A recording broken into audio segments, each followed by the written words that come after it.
আসসালামু আলাইকুম প্রিয় ভিউয়ার্স, আমি ওমর ফারুক আবারও চলে আসার মতো আরেকটি ভিডিও নিয়ে। প্রিয় ভিউয়ার্স, আজকে কথা বলবো অনলাইন সম্পর্কে, অনলাইন বিজনেস সম্পর্কে। বাংলাদেশের প্রেক্ষাপটে এই অনলাইন বিজনেসটা বর্তমানে অনেক ক্রিটিক্যাল হয়ে গেছে, কারণ এই বিজনেসটাতে ভালো মন্দ লোকের অভাব নাই।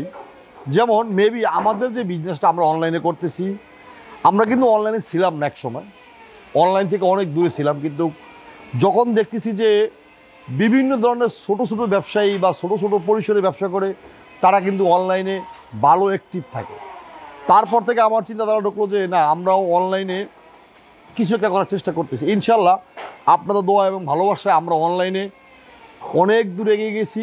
এটা সম্পূর্ণ আপনাদের কৃতিত্ব এবং আমার সার্থকতা, কারণ অনলাইনে বিজনেস করতে গেলে বর্তমান বাজারে একটু সমস্যা হচ্ছে। অনলাইন বিজনেসটা এমন একটা বিজনেস, এই বিজনেসটাতে আসলে অন্ধের মতন কাউকে বিশ্বাস না করলে আপনি কোনো প্রোডাক্ট নিয়ে আপনি শান্তি পাবেন না। যেমন আমি একজনকে একটা অ্যাডভান্স করলাম, সে আমার ফোন নাম্বার বন্ধ করে রাখলো, মেসেঞ্জার বন্ধ করে রাখলো, এটা অন্ধবিশ্বাস।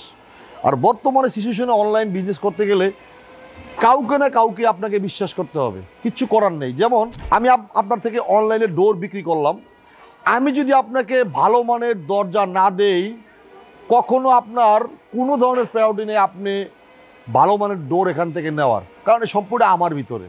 কারণ আমি এই টোটালে আমার এই ফ্যাক্টরিতে আপনি প্রোডাকশন বলেন, ম্যানেজিং বলেন এবং দরজা ডেলিভারি বলেন, সব কিছু আমাদের দেখতে হয়। কারণ অনলাইনে বিজনেসটা এমন বিজনেস, এটা অন্ধবিশ্বাসে একটা পার্টি আমাদের থেকে ফোন দেয় যে ভাই আমাকে একটা ব্রয়লার চোকার দেন। আমি যদি তাকে ব্রয়লার চোকার না দিয়ে সেই কাঁচা চোকারটা দিয়ে দিই, তার বাড়িতে সে কিন্তু বুঝতেই পারবে না যে আসলে কাঁচা দিলাম না ব্রয়লার দিলাম না শাড়ি দিলাম। এইটা হলো কাঠের একটা গোমর। যেমন আমি এক পার্টির থেকে অনলাইনে আপনার হলো মেবি 12টার মেহাগুড়ি চৌকাঠ বিক্রি করেছি ফুল সার। এখন ফুল সার চৌকাঠটা মেহাগুড়ি কাঠের রং কিন্তু লাল, এইটা ফুল সার আমি যদি তাকে পানিতে ভিজিয়ে এইটাকে লাল করে দেই, সে বুঝতেই পারবে না। এই জন্য বলতেছি অনলাইন বিজনেস করাটা আমাদের বর্তমান প্রেক্ষাপটে খুব একেবারে সমস্যায় দাঁড়াইছে। তারপরেও এই অনলাইন বিজনেসে ভালো মন্দ মিলিয়ে কিন্তু দুনিয়া, ভালো এবং খারাপ থাকবেই, আসেই থাকবে। এর ভিতর থেকে আপনাকে সুইচ করতে হবে যে কোন ফ্যাক্টরি থেকে আমি ডোর ক্রয় করলে আমার জন্য প্লাস পয়েন্ট হবে এবং কোন কারখানা থেকে আমার ডোরটা ক্রয় করলে হয়তো আমি ভালো মানের ডোর পাবো। আমি যে আপনাকে সম্পূর্ণ ভালো দিব, আসলে বিষয়টা এরকম না। আর আরেকটা কথা, একটা খুব গুরুত্বপূর্ণ কথা, এই কথাটা আপনি যদি কোনো ফ্যাক্টরিতে দরজা অর্ডার করেন, আপনি যদি প্রপারলি তাকে একদম তার রিকোয়ারমেন্ট অনুযায়ী, আপনার রিকোয়ারমেন্ট এবং তার রিকোয়ারমেন্ট অনুযায়ী যদি আপনি তাকে প্রপারলি টাকা দেন, সে আপনাকে ভালো মানের দরজাই দিবে, ভালো মানের চৌকাঠি দিবে। কারণ একটা মানুষ কত আর দুর্নীতি করবে, কত আর করবে, করতে করতে একটা সময় তার দুর্নীতি শেষ সময় চলে আসবে। যাই হোক প্রিয় ভিউয়ার্স, আজকে আমি আমার ফ্যাক্টরিটা আমি আপনাদেরকে দেখাবো। এই ফ্যাক্টরিতে ইনশাল্লাহ আমাদের যে বিজনেসটা, এই বিজনেসটা আমাদের যে কারখানা, এই কারখানাতে এখানে 2 নম্বরই করলে হয়তো আমরা বেশি দিন এই মার্কেটে টিকতে পারবো না। কারণ এই বিজনেসটা এরকম একটা বিজনেস, সততা প্রয়োজন আছেই, এবং আপনার এই বিজনেস সাথে যদি আমরা বড় কিছু করতে চাই, ভবিষ্যতে আরও বড় কিছু করতে চাই, তাহলে আমাকে আমার জায়গায় অটল থাকতে হবে।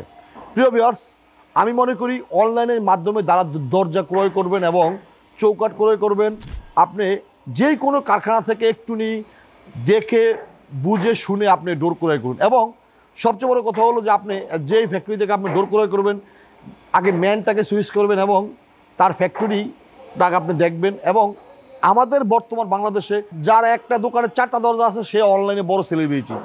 যার ছোট্ট একটা ফ্যাক্টরি, তার অনলাইনে বিশাল একটা পরিসর। এই যে একটা প্রবলেম, এই প্রবলেমটা থেকে বাঁচতে হলে আপনি মানুষের মাধ্যমে হোক বা আপনার কোনো কর্মচারীর মাধ্যমে হোক বা আপনার নিজে পার্সোনালি এসে হোক, আপনাকে ফ্যাক্টরিতে এসে তার ফ্যাক্টরি সম্পর্কে, তার প্রোডাক্ট সম্পর্কে আপনাকে অবশ্যই জানতে হবে। তারপর আপনি অনলাইনে ডোর ক্রয় করতে পারবেন। প্রিয় ভিউয়ার্স, আজকের মতো বিদায় নিলাম, দেখাবে অন্য কোনো ভিডিওতে। আসসালামু আলাইকুম।